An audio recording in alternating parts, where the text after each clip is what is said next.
एक भरोसो एक बल एक आस विश्वास, स्वाति सलिल रघुनाथ जस चातक तुलसीदास। कैसे जपे नाम, ये प्रश्न आपकी और मेरी साधना को दिशा प्रदान करेगा। आइए एक सत्य कथा से श्रवण करते हैं, जानते हैं राम राम राम राम कैसे जपना चाहिए। वो कौन सा प्राण तत्व है जो आपके नाम जप में यदि सम्मिलित हो जाए तो आपका और मेरा नाम जपना सार्थक हो जाएगा।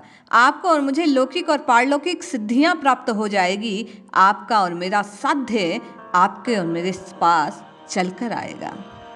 कोई साधन भजन करे पर भगवान पर विश्वास ना रखे तो उसका सब निष्फल हो जाता है। एक महात्मा भूख प्यास सहकर वन में भजन करते थे। एक दिन एक ब्राह्मण ने उनके पास आकर कहा, महाराज मुझे आप कुछ ऐसा उपदेश कीजिए जिसे मैं जगत की पीड़ा से बच सकूं।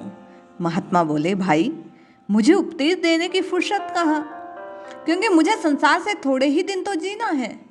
ब्राह्मण 3 दिन वहीं बैठे रहे।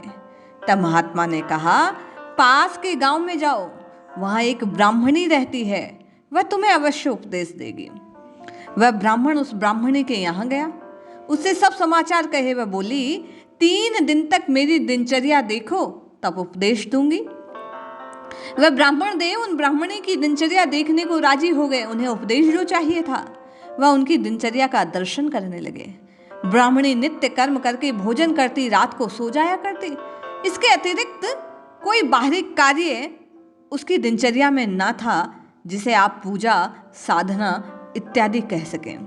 ये देखकर तीसरे दिन ब्राह्मण ने कहा कि तुम तो इतना ही जानती हो या कुछ और भी जानती हो।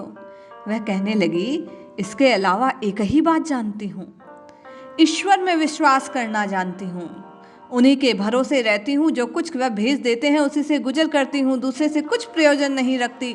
मारने से जिलाने पालन करने का केवल उन्हीं को अधिकार है। ये बात मानकर विश्वास उन्हीं का नाम जपती हूँ। उन्हीं के तीनों काल में मेरा संबंध है। मैं अपना लोक परलोक उन्हीं को समझती हूँ। मेरा उन्हीं में निश्चय विश्वास है। बिनु विश्वास भगति नहीं, तेहि बिनु द्रवे ही न राम। राम कृपा बिनु सपन हूँ, जीव की लह विश्राम। इतना कहकर वह ब्राह्मणी चुप हो गई। ब्राह्मण पर इन वचनों का बड़ा प्रभाव पड़ा। उसे ईश्वर में पूर्ण विश्वास हो गया और उसने भगवत भजन करके अंत में परम पद प्राप्त करने का संकल्प ले लिया। उस ब्राह्मणी के कहे अनुसार सब कुछ प्रभु को जानकर, सब कुछ प्रभु को सौंपकर रात दिन वह ब्राह्मण देव प्रभु के नाम की रटना लगाने लगे। राम राम राम राम का सुमिरन करने लगे और इस बात को उन्होंने सत्य किया। श्रुति गुरी साध स्मृति सम्मत यह बात, दृश्य सदा दुखकारी। तेहि बिनु तजे भजे बिनु रघुपति, विपत्ति सके को टारी। बिना रघुपति की भक्ति को कि कौन विपत्तियों का टार कर सकता है, क्लेशों को नष्ट कर सकता है। ये बात उन्होंने सिद्ध कर दी कि राम राम राम राम जपने से, प्रभु को नित्य निरंतर सतत जपने से जीव जन्म मरण की इस व्याधि से बच सकता है, इस दुख से टर सकता है। इसलिए आप और मैं भी उस ब्राह्मणी के कहे अनुसार अपना सब कुछ रघुनाथ जी को मानकर, देखिए समय भी आपके और मेरे अनुकूल है। आज इस हवा में केवल और केवल प्रभु भक्ति का ही सौरभ है।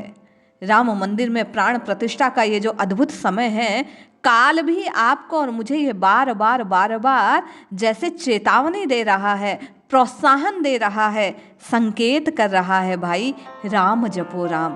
केवल और केवल इस काल में राम को जपना आपका और मेरा जीवन सार्थक कर सकता है, आपको और मुझे जन्म मरण के चक्र से छुड़वा सकता है। आपका और मेरा जीवन सार्थक हो जाएगा यदि इस जिह्वा से आप और मैं राम राम राम राम की रटना लगाना आरंभ कर देंगे। संत महात्माओं की वाणी पर विश्वास कर आप और मैं जपना प्रारंभ करें, निश्चय ही जीवन में परिवर्तन को अनुभव करेंगे। राम राम राम राम कहकर सब साधन स्वतः सुलभ हो जाएंगे। अंतःकरण में राम जी की कृपा से आपको और मुझे ज्ञान पुंज, उस प्रकाश पुंज की आभा को अनुभूत करने की शक्ति मिल जाएगी। प्रथम आवश्यकता केवल और केवल शरणागत के भाव से प्रभु के चरणों का विश्वास इस हृदय में धरकर राम राम राम राम जिह्वा से कहना आरंभ करने की है। इसलिए हाथ जोड़ आपसे निवेदन है कि प्रभु के नाम से प्रेम कीजिए, अपनी वाणी को प्रभु के नाम से जोड़ दीजिए, अपने हृदय में प्रभु से संबंध को स्थापित कीजिए और नित्य निरंतर राम राम राम राम कृष्ण कृष्ण की ध्वनि को हृदय में प्रेम पूर्वक उच्चारित कीजिए। निश्चय ही आपका और मेरा राम मिलन का जो स्वप्न है वो साकार होगा। जय श्री हरि।